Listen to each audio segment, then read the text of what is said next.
Hello, അവിടെ എന്താ കുഴപ്പം? ഞാൻ ഈ വീട്ടിൽ താമസിക്കില്ല. നേരം വെളുക്കട്ടോ, വഴിയുണ്ടാക്കാം.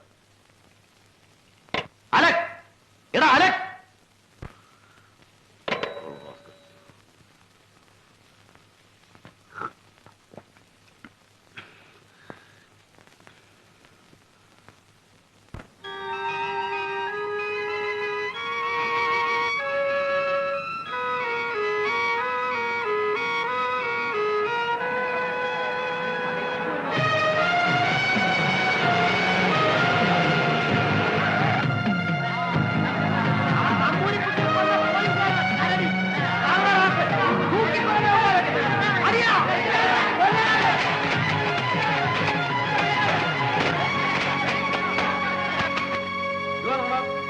ക്രൂരമായ കൊലപാതകത്തിനും പ്രേതം പോലും പുറത്തു കാണിക്കാതെ തെളിവ് നശിപ്പിച്ചതിനും ഈ പ്രതിക്കൂട്ടിൽ നിൽക്കുന്നത് ഉയർന്ന പോലീസ് ഉദ്യോഗസ്ഥന്മാരാണെന്നുള്ള ഒറ്റ കാരണം കൊണ്ട് തന്നെ പ്രതിഭാഗം നൽകിയ ജാമ്യാപേക്ഷ അനുവദിച്ചുകൊണ്ടെന്ന് ഞാൻ ബഹുമാനപ്പെട്ട കോടതിയോട് അപേക്ഷിച്ചുകൊള്ളുന്നു.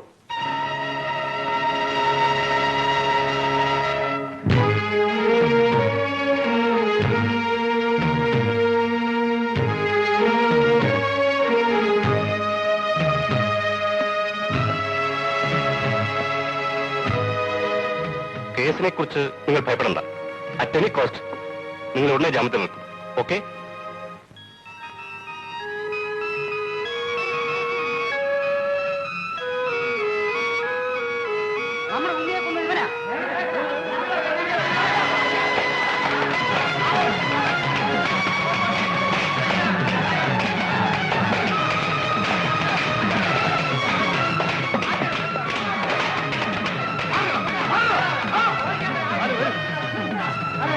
ബാലു, ഈ സിറ്റിയിൽ വെച്ച് പട്ടിയെപ്പോലെ നിന്ന് തല്ലിക്കൊല്ലുന്നതാണ് ഞങ്ങൾക്ക് വയ്യ. ഒരിക്കൽ നീ ഈ കാക്കി ഉടുപ്പിട്ട് നടന്നവനല്ലേ, അതുകൊണ്ട് ഇനി ഞങ്ങളെ നാണക്കെടുത്ത് അർപ്പിക്കൂ. എവിടേക്കെങ്കിലും വയ്ക്കോ.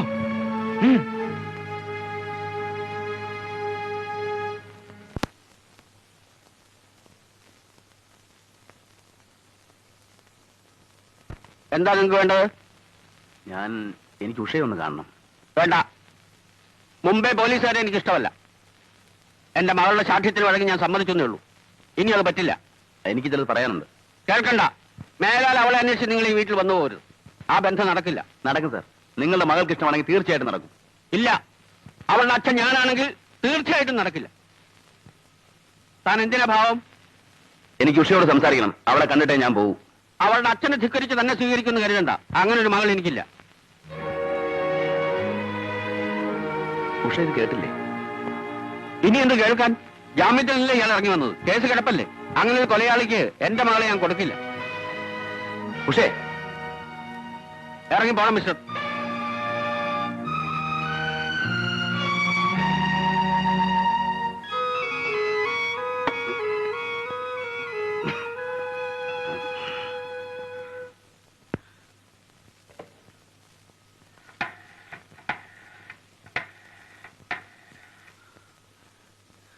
എടാ, നീ വിശ്വസിച്ചാലും ഇല്ലെങ്കിലും ശരി, ഞാനൊരു കുറ്റവും ചെയ്തിട്ടില്ല. ഇല്ല. ഒരു പട്ടിയും കൊന്നിട്ടില്ല. ഇല്ല. പിന്നെ ആരെ പേടിച്ച് ഞാൻ താമസം മാറ്റണം? ഞാൻ വീട് മാറണ്ട. മാറണ്ട. ഇവിടെ തന്നെ താമസിക്കും. താമസിക്ക്. ഞാൻ പറയുന്നു തന്നെ തിരിച്ചു പറയുന്നു. കള റാസ്കൽ, നിനക്ക് വട്ടാണതാ. ആ കൊള്ളാം. അങ്ങനെ വല്ലതും പറ. നീ വെക്കുന്നുണ്ടോ പാതിരിക്ക് മനുഷ്യൻ ഉറങ്ങാൻ സമ്മതിക്കാതെ? ഓ സോറി, നിനക്ക് ഉറങ്ങണമല്ലേ? ഞാനത് മറന്നു. അല്ലെങ്കിൽ നിന്റെ കെട്ടിയോട് നിന്നെ വഴക്ക് പറയല്ലേ? എന്നെ ആരും പറയില്ല. ആരും.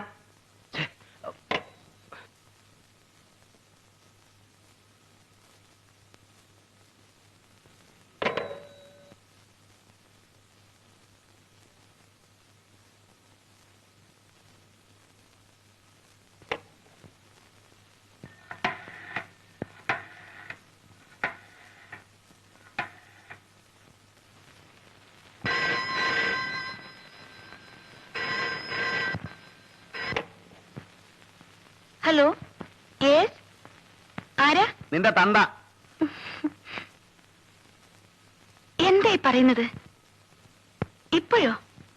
ആരാ ചേച്ചി? അത് ജോലി പോയി കിടന്നോളൂ. ഇവിടെ എന്താ കുഴപ്പം? എനിക്കറിയാം. ആ ഇല്ലത്തിന്റെ അടുത്തുള്ള വീടല്ലേ, ഞാൻ വരില്ല. ഇതിനേക്കാളും നാറിയ തേർഡ് റേറ്റ് ലോഡ്ജ് മുറി തന്നെ ഞാൻ കൊണ്ടുപോയിട്ടുള്ളോടി.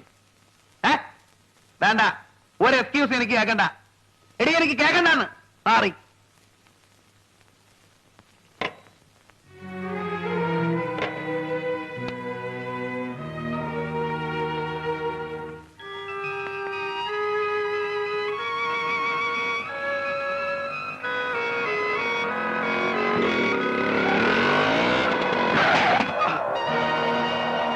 സോറി.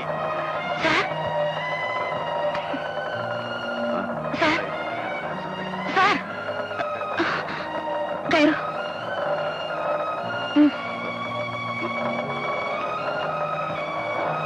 വണ്ടി വിടൂ.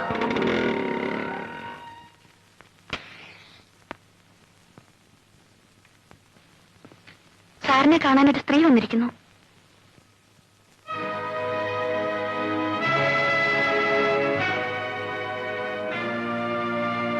ഇതാണോ എന്നെ കാണാമെന്ന സ്ത്രീ? എങ്കിൽ ഇത് വെറും സ്ത്രീയല്ല. കോൺട്രാക്ടർ വിശ്വനാഥൻ മലയാളിയുടെ ഏക മകൾ ഉഷ MA.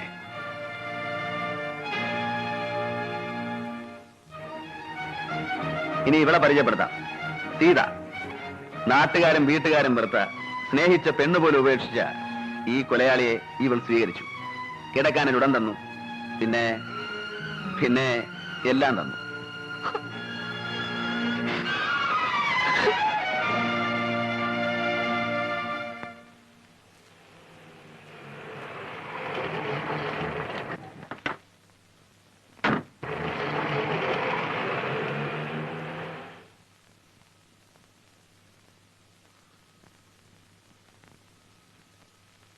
എന്തായി കാണിക്കുന്നത്?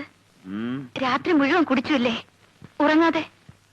ഉറങ്ങാനാടി നിന്നെ വിളിച്ചത്, എന്നെ ഉറക്കാൻ. വാ. വാതിലടിക്കണ്ടേ? വേണ്ട. പുറത്തൊരാളിരിക്കുന്നു.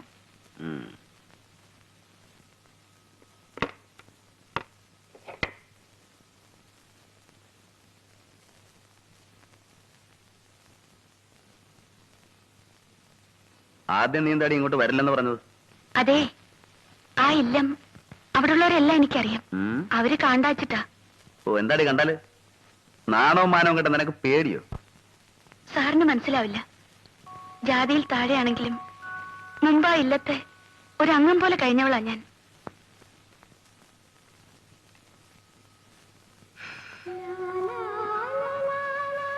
പാട്ടും കളിയും ശ്ലോകം ചൊല്ലലും എന്തൊരു സന്തോഷായിരുന്നു അന്നവിടെ. എല്ലാം പോയി. പ്രാന്തളകിയ അന്തർജനം, വയ്യാണ്ടായ തിരുമേനി, രാവും പകലും അവരെ നോക്കി ദിവസം എണ്ണിക്കഴിയുന്ന മകൾ. ഒരു ആൺകുട്ടി ഉണ്ടായിരുന്നത് സാറിനറിയാലോ. എന്തോന്ന് ഞാൻ മറക്കാൻ ശ്രമിക്കുന്നു, അതെന്നെ ഓർമ്മിപ്പിക്കുന്നു. ഇറങ്ങിപ്പോ.